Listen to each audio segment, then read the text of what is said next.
Good morning to all of you. Okay, so We'll start the session now. So my name is Meghashree.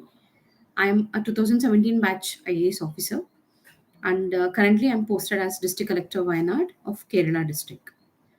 So let me take this opportunity to thank UPSC Times for giving me this opportunity to have an interaction with the aspirants. And I would like to share my journey, UPSC journey, and my work profile, and my uh, experience so far in the service. So let us begin. I would like to start with my educational background, like my childhood. So basically, I am from Chitradurga district in Karnataka. So Chitradurga is a very small town. It's a small town district, one of the most backward districts of Karnataka, I would say. It falls in the rain shadow area, and people are predominantly dependent on agriculture. Since it follows in the rain shadow area, we have crop failures, which is a very frequent phenomena in my district, and other infrastructural issues also. Like there are not very big infrastructural developments in my district. So, hailing from such a district, from a very humble background, my parents um, were employed. They were into government service. My father was working in a bank. He was a bank employee in State Bank of India, and my mother was a primary school teacher. Uh, so before me, there were nobody who have appeared for this examination, or like who aspired, or like I there was nobody who have gotten into service. So I come from such a humble background, but my parents were very particular about the importance of education, that children have to be very well educated, they should be disciplined. So these things were the non-negotiable things in my childhood. So probably that is what really helped me when I took up this examination also. uh, yeah, like many a times people ask this very common question: what motivated me to get into service? So I can see one of our viewers also have asked this question. So like I mentioned, before me, nobody I had gotten into service from into Indian Administrative Service or Karnataka Administrative Service. I have not seen anybody like that. But my school was very close to Collectorate, where the district collector's office was situated. So many a times I have seen collector passing in his official vehicle with that red beacon, that ambassador car, and with escorts, pilot in front of his vehicle. So as a child, I was very curious: who is this collector? Why is he accompanied with people always? And why are there so many people outside the collector's office? Why are there so many protests outside the collector's office? So as a child, I was very curious, and I used to ask this question to my father. Then my father used to tell me that collector is like a king of the district, and many people come to see the collector thinking they will get some kind of a comfort, they will get a resolution for their problems. So that is the kind of power the district collector has. So I grew up with this motivation, seeing the collector's vehicle pass, or collector's office, a lot of people in front of the collector's office. That was the beginning point. So as a child, the highest position that I could reach in my district was the position of the district collector, and I always aspired to be a district collector. That's how it started. But growing up, again, I after completing my 10th standard, I from Chitradurga we shifted to Bangalore for my higher education. I completed my plus 2, and I got admission into computer science engineering. I completed my computer science engineering. I got campus selection. Then I started working as a software engineer in HP software company. So after 3 years of working in HP, uh, again, a major decision had to be made, whether I have to take a broad opportunity, or I have to continue my higher studies, do MTech or MS or MBA. So what next was the question in front of me. So at that time, my father, my parents, and my family. So when we sat together and we were discussing, we thought that like we will give a try for UPSC, because this is what I always wanted to do as a child. But somehow this entire dream of becoming an IAS officer has taken a backseat. So then I thought, I let me give a try. Then that's how my UPSC preparation started. So like all the aspirants, I went through the toppers talk. I sat and watched the videos. That was the main agenda for first 1 week.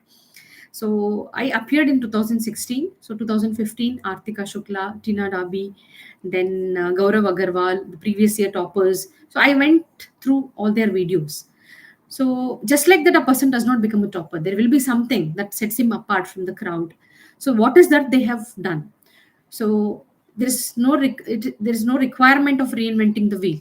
There will be some aspects that they have incorporated into their preparation, which is going to be useful to all the aspirants. So I sat and watched the videos and I made a strategy. So that is how I learned the ABCD of UPSC preparation. So there is general studies, there is prelims, there is mains, there is personality test, and there are 4 GS papers, there is ethics, there is essay. That is how I understood. Then I opened the UPSC website and I downloaded the UPSC syllabus. I used to have 3 4 copies of the syllabus and I had pasted them, one in my library, one at home where I used to sit and study. I always used to carry 1 copy of the syllabus in my bag always. So I started like that. Then one important thing that I did during my preparation was I appeared in 2016. So starting from 1995 to 2015, I had previous year question papers, both for preliminary examination as well as the mains examination. So before even starting the syllabus, I went through the previous year question papers. That really helped me a lot. See, for example, there is a question about Quit India movement in, say, 2004. So when I study Quit India movement, my mind will automatically tell me that, this question is important. This topic is very important because this question was asked in 2004. So that backward linkage will really help you. So say, for example, there is a question in geography about tectonic plates. So this particular thing was asked in preliminary examination in 2012. So like that, your mind will, you know, uh, uh, grasp those aspects very quickly. Also, you'll get a very good understanding of this examination. What are they looking for in this examination? What are the kind of questions that are going to come? So that will be very beneficial. So please make sure that you have a copy of the syllabus with you always. Paste it where you study. Go through it once in a while. When like when you take a break or in between the studies, when you get some 5 minutes time, go through the syllabus. Then at the same time, make it a point to solve the previous year question papers. Just go through it once before you start the preparation. If there's any new aspirant who is listening to this, go through the previous year question papers. And if there are aspirants who have already started your preparation, after completing the portions, please ensure that you solve those questions. So, what is very important is uh, you make a very good plan, see, a systematic plan. So when I started my preparation, I had just 9 months for the preliminary examination. So for this 9 months, if this is the syllabus that I have to achieve, what should be my monthly target? So in the month of April, what are the things that I have to focus? What is going to be the amount of syllabus that I'm going to cover in this particular month? So this particular month, if this is my target, then again break it into smaller units. Like this particular week, what is going to be my target? This particular week, what are going to be my focus area? How much of syllabus I have to complete? How many answers I have to write? Then for this particular week, if I have to cover these many subjects, then this particular day, what is that I'm supposed to do? So today, if I am going to do all these things, then this particular hour, what should be my priority? So like that, divide your entire preparation into manageable parts, because anything under the sun is part of the syllabus. Anything can come as a question in our examination. So many a times it becomes very overwhelming. I also used to feel that when I started my preparation. Will I be able to cover this entire portion in one single year? Or like will I be really be able to face this examination with confidence? Will I get that kind of a preparation? Will I get time for this kind of a preparation? It gets very overwhelming. So what you can do is break your preparation into manageable parts. Your monthly targets, your weekly targets, your daily targets. So stick to that.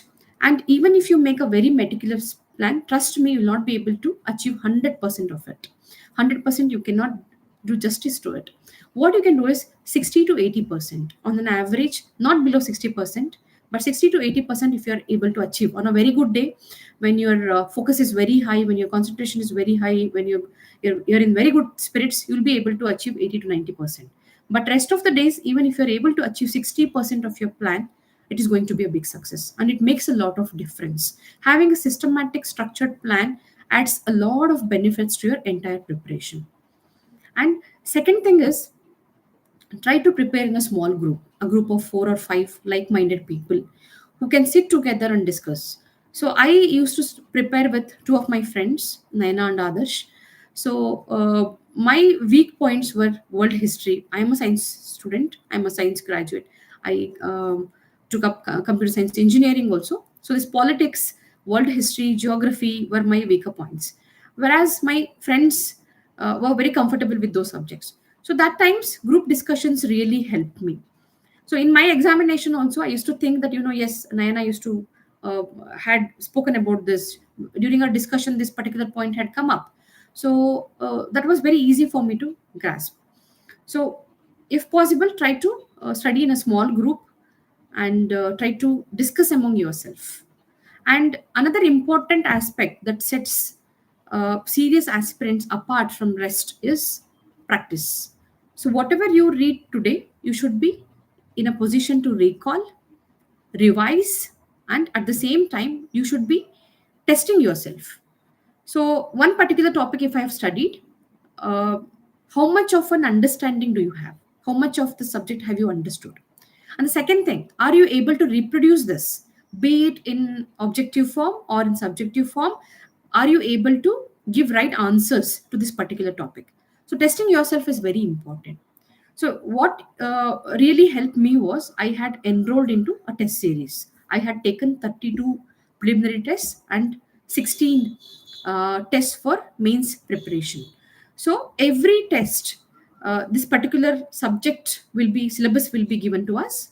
We study that, we sit and study. We sit, some topics I study by myself, some I discuss with my friends. Then very seriously I go and attempt this test series, preliminary as well as the mains test series. Many a times we'll not be in a position to complete the syllabus. Then what we usually tend to do is, it's okay, like let me prepare very well and then give the test. That doesn't work.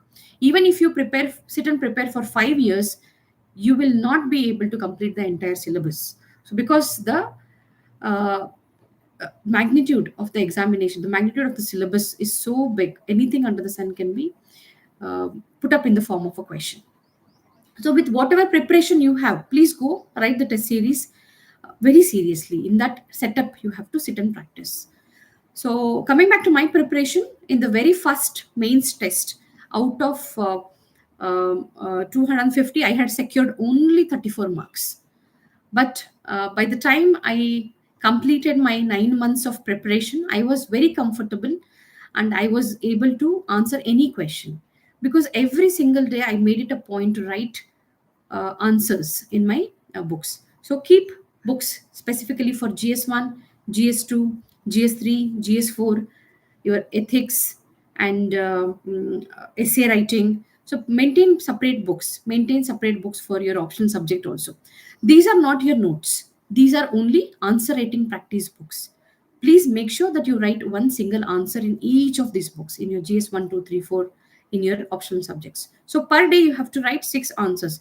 Consistently, if you write answers every single day, by the time you face your mains examination, you will have sufficient preparation and practice with you.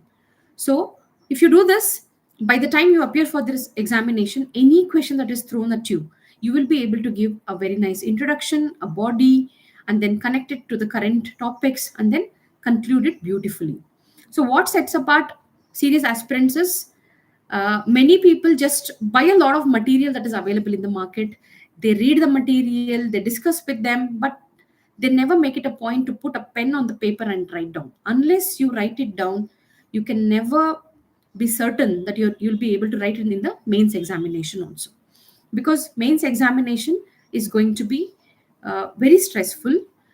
You will have only 3 hours with you. You will have a set of questions which you have to answer, and each question should be answered very nicely, very thoroughly. You have to put across whatever you have prepared on the paper, because those who are evaluating your papers will not understand for how long have you studied, how much of effort you have put in, how dedicated you are, what kind of a sincere student you are, from which background do you come. So these things they will not understand.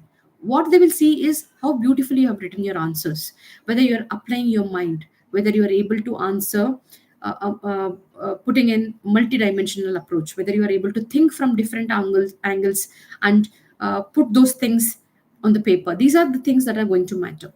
So please ensure that you practice very well for this examination. And another question that usually aspirants ask me is, what was my strategy for prelims? What was my strategy for mains? And what was my strategy for the personality test? So let me make it very clear to you. This examination requires a holistic approach. I cannot say that, now I will focus only on preliminary examination, and once I clear, I'll switch on to mains. And once I clear mains, I'll switch on to personality test. It is not going to work that way. So even in the interview, just like how I'm talking to you, this is exactly the way how I spoke to the interview panel also. Because overnight, I cannot change my personality. So make your personality very appealing, very pleasing. Make your personality confident. So these are the things that you can build during your preparation time. And the prelims preparation as well as the main preparation should go hand in hand. See, this examination is not a rocket science. What is the outcome of this examination? They are looking for selecting an officer. The end product is going to be selection of an officer. And what are the officer qualities that they're looking for? They're looking for a person who is confident. At the same time, the person should be humble enough to understand the needs of the people and work for them. A, a person who is able to build a team, who is able to collaborate, bring everybody together and work with them, because no matter how good you are not going to function as a single officer. Our personality definitely matters a lot on the field, but bringing a team together is very important. You should be able to work with the team, you should be able to collaborate, bring together ideas, execute them, and then you should be a person who is able to make decisions. Make decisions in the sense, like, many a times what happens on the field is you will have very limited information in front of you. At the same time, you should be in a position to make a quick decision, a right decision. So, our job is to decide. We are decision makers. So, these are the qualities that they are looking for out of this examination. A person who is having leadership skills, a person who is able to build a team, work together as a team, make decision, understand the needs of the people, understand the needs of the government, make priorities and work. These things should reflect in your personality. These things should reflect in your answer writing also. So one of the senior officers who advised me before my personality test was a very good advice that I received was, uh, you should be like a swan. See, from the outside, the swan looks very gracious. It's like all white and like nicely floating on the water, very graceful, looks very composed and nice. That is how an officer should be. But at the same time, there is a constant pedal. Inside the swan's legs will be constantly pedaling. Only then the swan will be able to move forward. So inside there will be that struggle. That there will be that kind of a pressure inside you. There will be that kind of a stress. But outside, you should be like, your appearance should be like a swan. You have got it all. You are composed. You are able to handle this. So this is how you have to walk in the interview also. And second thing is, if you want to come out as an IAS officer or an IPS or any officer, you should walk in like an IAS officer. So let this be imbibed into your personality during your preparation time itself. And how do we build this? Overnight, anybody cannot, have these kind of qualities. You should constantly make it a point to imbibe these things in your personality. Go through a lot of topper videos, go through officers videos, see how is their body language, see the kind of words that they use, and the kind of composure or the kind of exposure that they have got, which is coming out in their talks. Please understand these things and try to imbibe these things in your preparation also. And uh, yeah, this was my journey. And then interview, I have some people have asked me, What's the difference between mock interview and UPSC interview? Yeah. So mock interview will prepare you. It is just like your test series. So you'll get used to that kind of an environment, an interview kind of environment. If you are sitting in front of a uh, person, a retired from service, or somebody who is in service, then they will be able to gauge you and give you positive feedback. So these are the things that you can improvise on, or how can you structure your answers. They will give you feedback based on your performance in the mock interview. So this will make you get adjusted to an interview kind of a setup. So please ensure that you attend a lot of mock interviews also. These will definitely help you to get accustomed to that kind of a setup, wherein like many questions will be shot at you, and how you handle them, how you uh, frame your answers and reply to them, how you take a moment and then reply to them. These things you can uh, learn by appearing in a participating in a lot of mock interviews. And yeah, I would also like, since it is an opportunity, I'm currently working as district collector Wayanad, I will take this opportunity to share a few things about the work profiles also. So after my interview, and then when I got selected, after my training in Labasna, Lal Bahadur Shastri National Academy of Administration, I started my career as assistant collector under training in Kozhikode district of Kerala. So during that time, we are like a shadow of the district collector. We understand many things about the district, about the administration, about the state, about the culture, politics, and everything. How the dynamics of all these things really matter into the administration is what we learn in the district training. We will be functioning as a shadow of the district collector. We will closely observe how the district collector makes decisions, interacts with the public, how the file work is done, how the meetings are handled. So after this training, I was posted as sub collector of Kanyanad district, of Kanyanad subdivision in Kasaragod district of Kerala. So that is the first independent posting that we get. As a subdivisional magistrate, there are a set things that we have to, mandatory mandates that we have to do. Then along with that, there was a lot of scope for various developmental activities, since Kasaragod was one of the backward districts of Kerala with predominantly high tribal population. We were able to do a lot of activities with respect to the landless tribes. Then again, employment opportunities for them, beautification of the district. Then again, improving the tourism aspects of the district, waste management. So there is a lot of scope in our service. That is what I would like to say. Then after sitting as Kanyanad sub collector, then I worked as district development commissioner Kannur for a brief period. At the time, I was also having the charge of managing director RLM farm. Then I came to the headquarters. I was inspector general registration for again a brief time. Then I was director scheduled tribes development department. Then after that, I took charge as the district collector of Wayanad on uh, 10th of July 2024. So 10th of July, I took charge as the district collector. On 29th of July, we had to face this devastating landslide in the district of Wayanad. So that is where district collector has a very important role during disaster management, during elections and such things. The role of the district collector becomes very, very important. So as district collector, I was handling a lot of activities. Definitely, there is a very big team who was working with me, along with me during the disaster. But it is very important to take the team together to coordinate various activities, and that was a very enriching experience for me.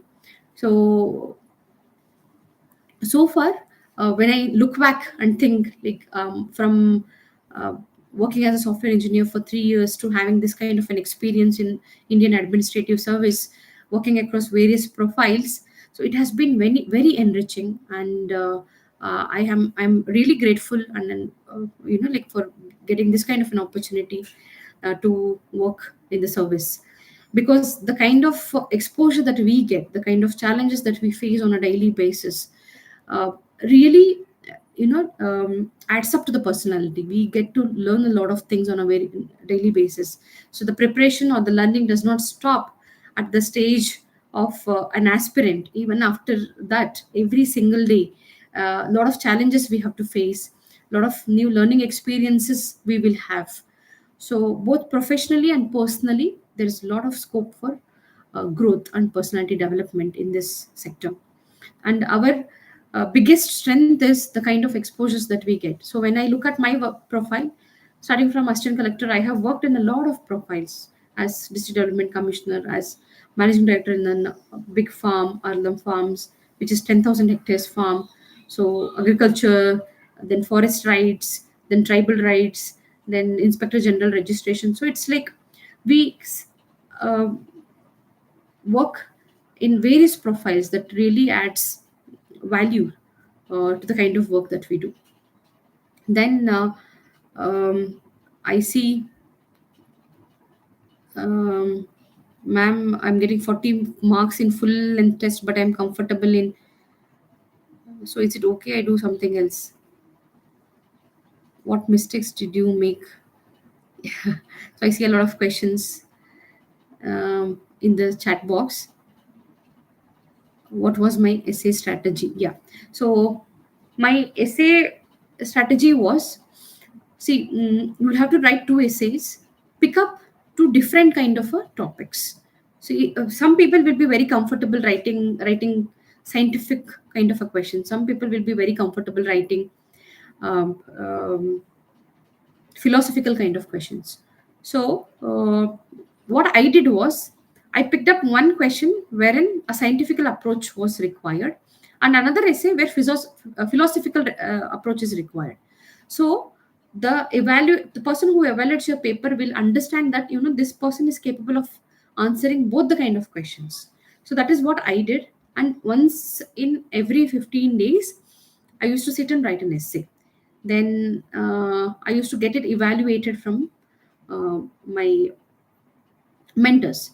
So those feedbacks that I received, I used to incorporate, and then next time I used to then again try to incorporate these feedbacks also into my essay. So that's how I did.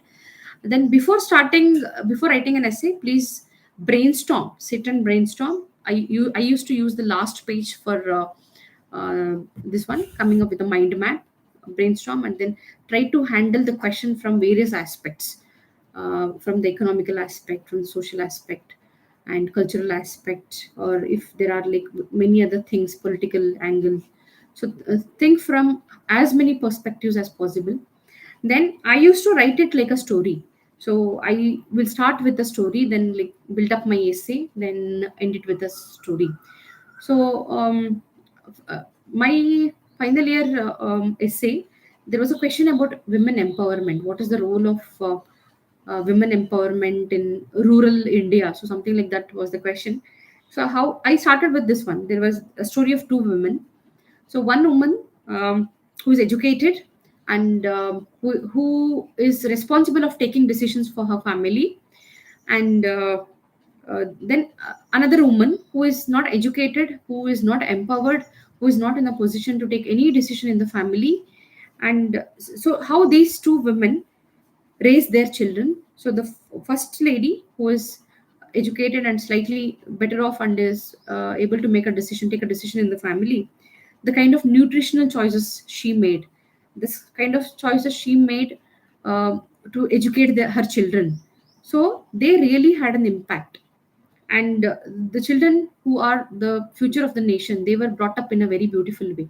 So that's how I started my essay, in a form of a short story. So do not make the story so elaborate that you lose on the other aspects. Start with a very simple, in the first paragraph itself you should be able to make a pitch, then elaborate the essay, touch base different aspects, and then end it again in the form of a story, in like a conclusion. That is how I used to write.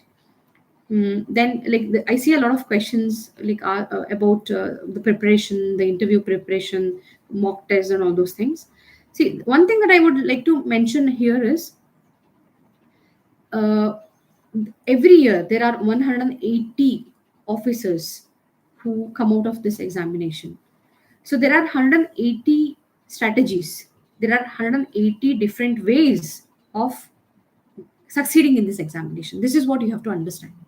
So some viewers could be women who are also mothers who have small children who are aspirants. Somebody would be a gold medalist, and there will be an aspirant who is from a very humble background.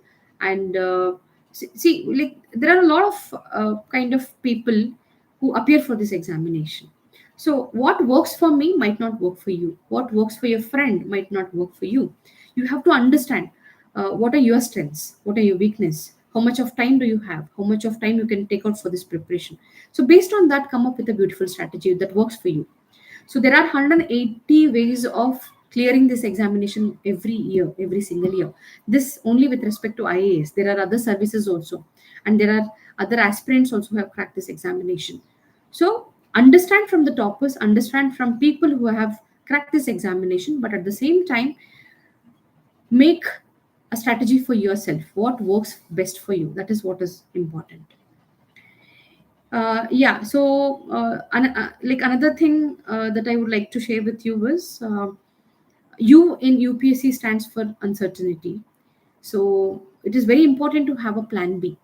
So when I was preparing for this examination, I also had written. I also had appeared for Karnataka Administrative Service since I'm from Karnataka. Then I had also appeared for other examinations, similar SSC and then RBI examination, similar kind of examinations. So in case I'm not able to succeed in this particular examination, I'll always have something as a plan B also. So it is very important to have a mm, plan B in your preparation. I prepared with a group of friends, three of us prepared together. So my friend Adarsh got into Karnataka Administrative Service. At the same time, my friend Naina also got into Karnataka Administrative Service. Even though three of us had similar strategy, similar preparation, we sat together and prepared together. Only I was able to uh, get into the service. That does not mean that they are anything less, but somehow there could be few things which helped me to crack this examination. But they were also equally capable. But they had their plan B, and they also got into administrative Karnataka Administrative Service, and they're also doing very good in their uh, work in their service so far. And another thing that I would like to share with all of you is uh, this life is, like very big, and it is beyond any examination. UPSC definitely is a very important examination, one of the toughest examination. And once you clear this examination, you will get very good opportunity to serve the nation, to serve the people, as well as for your personal growth also. It is very good if you are able to crack this examination, and if you're able to get into the service. But at the same time, you should also understand that this is not the end of life. This is not the end of our future. uh, you If you decide to write this examination, like decide to give your 100% into this examination. Come up with a strategy, meticulously plan your preparation, then do answer writing very seriously. And even after all of that, even after giving your 100%, if you're not able to crack this examination, there is nothing to feel bad. Do not be disheartened. Probably you're meant for something else, so that is how you should take it up. Okay. So to all the viewers who are watching this watching this interview, uh, just one thing that I would like to say, that if I am able to crack this examination, and if I am able to sit in this particular position today, each one of you are equally capable of clearing this examination. But you should be willing to give that 100% into this preparation. That hard work you should be able to put in, that perseverance you should have, motivation you should have. So motivation is not something that you should look for outside. So today you are listening to this interview, you are all like very motivated. Yes, Meghashree ma'am, coming from a very humble background, like with 9 months of preparation, she's able to crack this examination. You're like very motivated. You'll start your preparation. Then tomorrow, day after tomorrow, on the third day, fourth day, slowly the motivation will come down. So that should not be the case. You should have a, a zeal from inside. There should be a constant push from inside. that should, like, push you throughout this preparation period. And the preparation itself is prepares you to be a very good administrator. That is what I have felt. It is very stressful, and as an administrator also, it is very stressful. You will have to work with a lot of people. You have to work with the politicians, with the public, with media. There will be constant criticism, and there will many a times you will have shortage of resources, shortage of human resource. But still, you will have to perform with these limitations. You should come up with beautiful decisions. You should come up with policy implementations. You should execute on the field and perform very well. So this examination preparation also prepares you to be a very good administrator. That is what I have understood so far. So always have that zeal from inside. That is what keeps you pushing. And second thing is, it is not just motivation. Discipline takes you a long way. Motivation sustains, then, like, gives that initial push and that feeling of that feel good factor. But discipline, every single day following this, every single day making a routine for yourself, making your studies a priority, making yourself a priority, taking care of your health, your mental well-being, takes you a long way. This discipline will help you achieve success in no matter which field you go. This will really help you. This is what will set you apart from rest of the crowd. So uh, yeah, I see some more questions. What mistakes did you make, ma'am?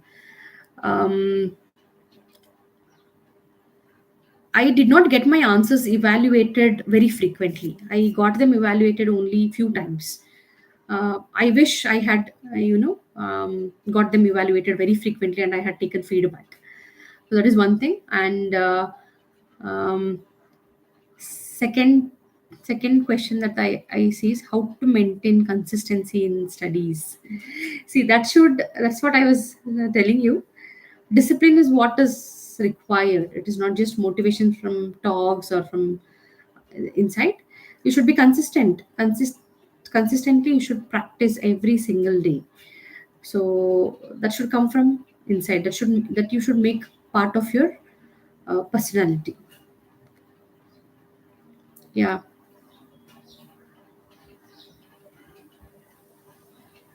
Yeah, I see a question. How's your experience as a woman IAS officer? So as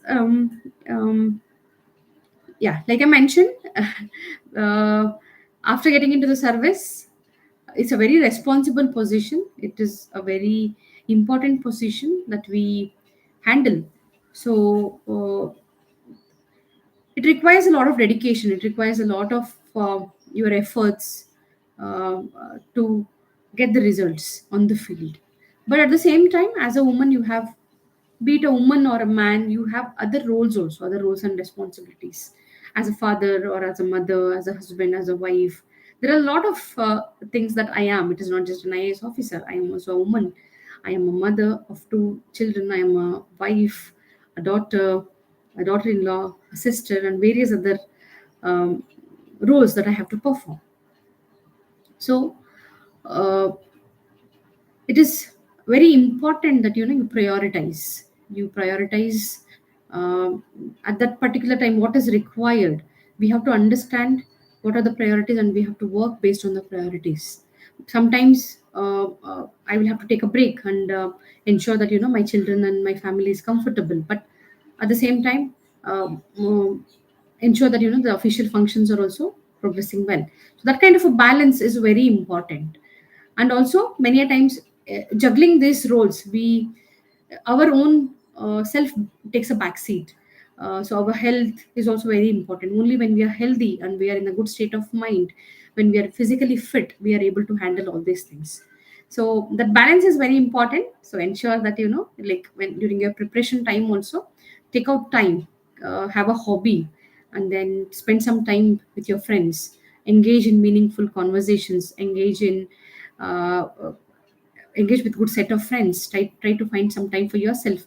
If you are like a person who likes to dance or sing or write or read, go out on tours, you are a person who likes traveling, so please take out time for these things also. Because once these will help you uh, be more productive when you prepare or when you are working.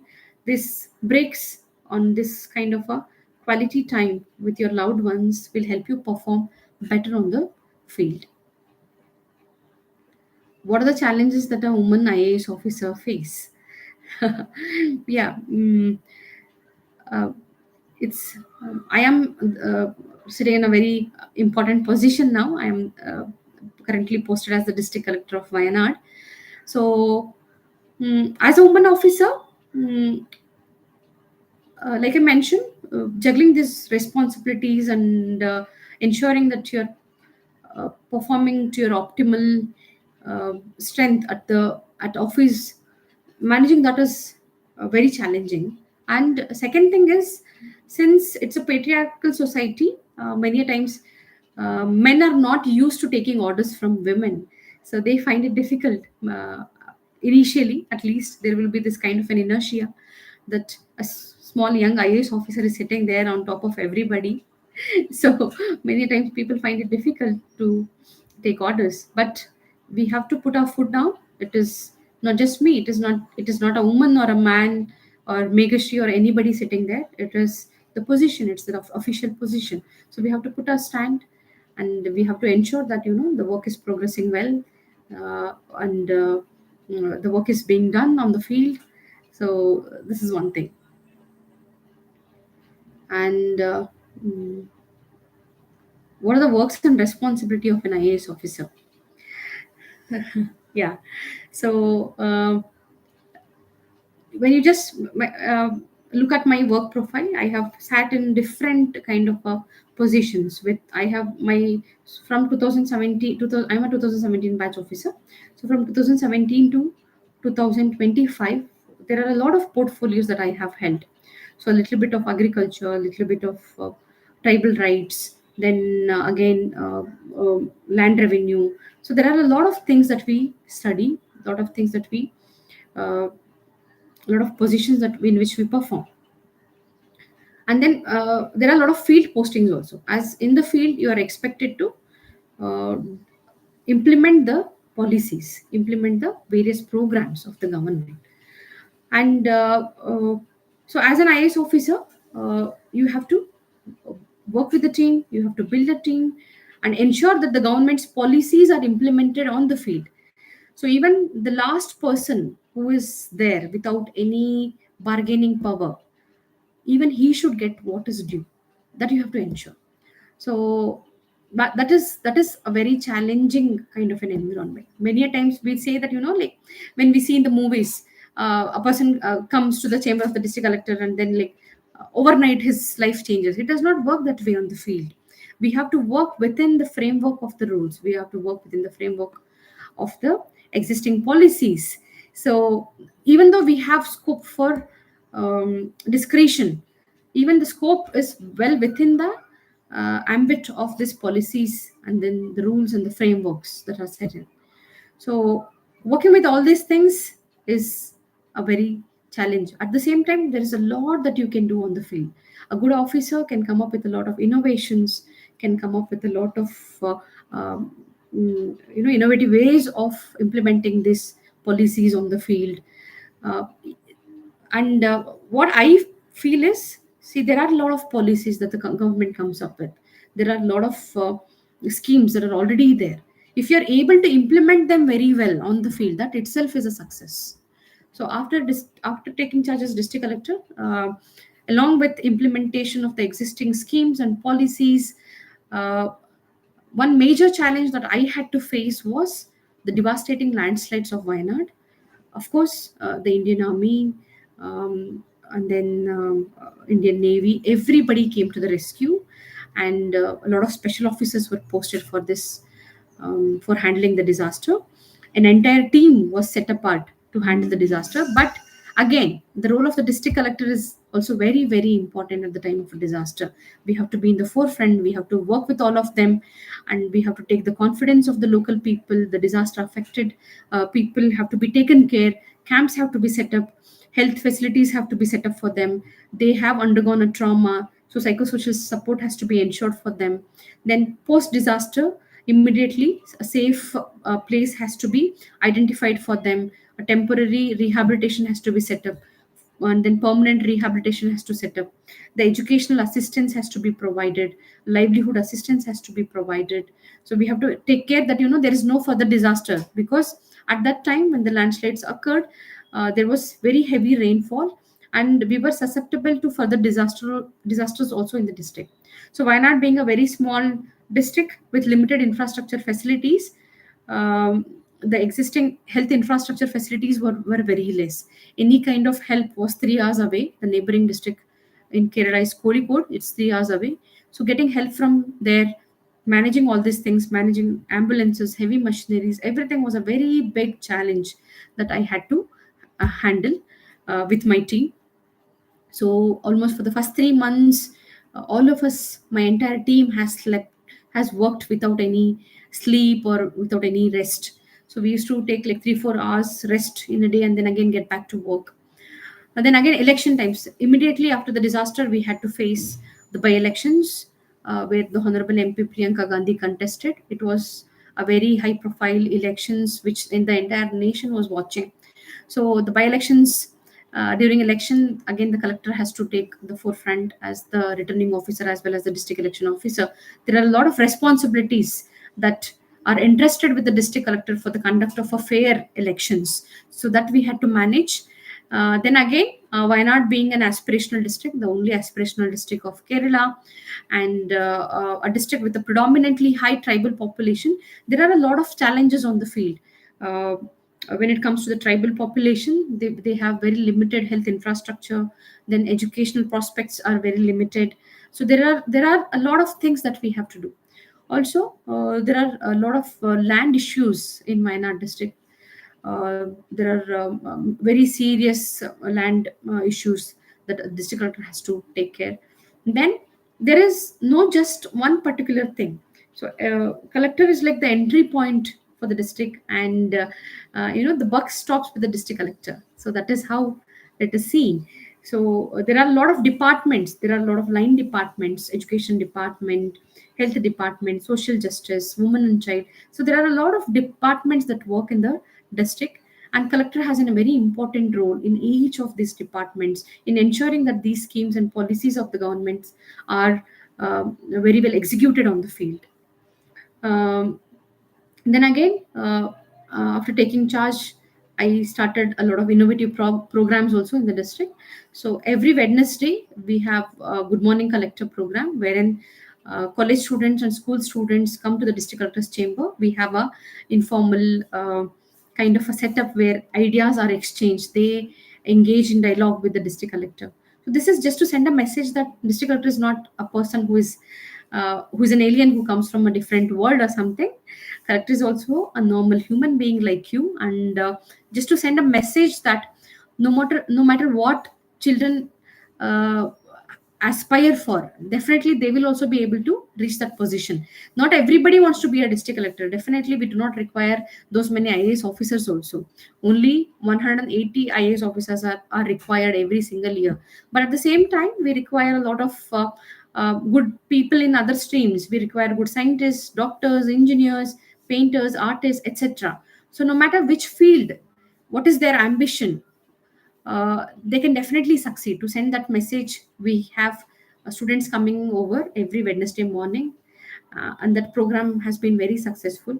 We have a lot of programs for eradication of poverty, extreme poverty eradication. We have a lot of programs in, and then another important concern that we have nowadays is regarding substance abuse, the usage of drugs in children and in adults. So, for these, we have many programs. There's something called as a campus to community.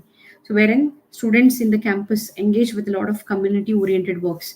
They go to a nearby tribal hamlet and teach children there, and they go to a old age home and engage in kind of a social activity, and they engage in cleanliness drives. So that like they find a purpose, they find a purpose in whatever they do. This is what is lacking in youth.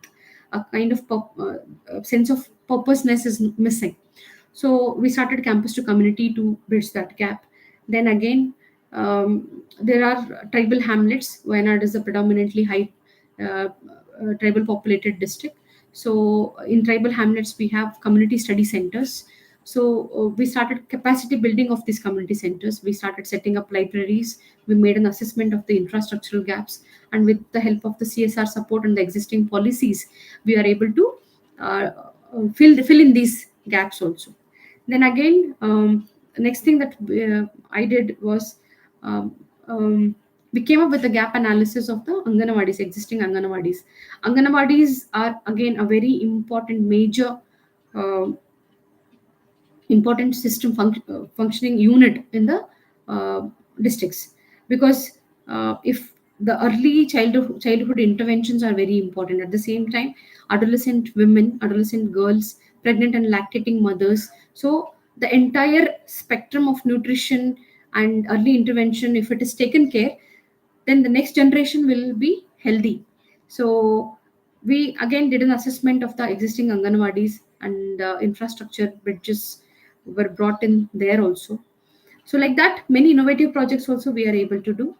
And mm, uh, we have to, like I mentioned, work in a team, work with the, no matter how good an individual officer is, it is not possible to work alone. It is not, definitely my personality or an individual personality add a lot of difference to how the administration works.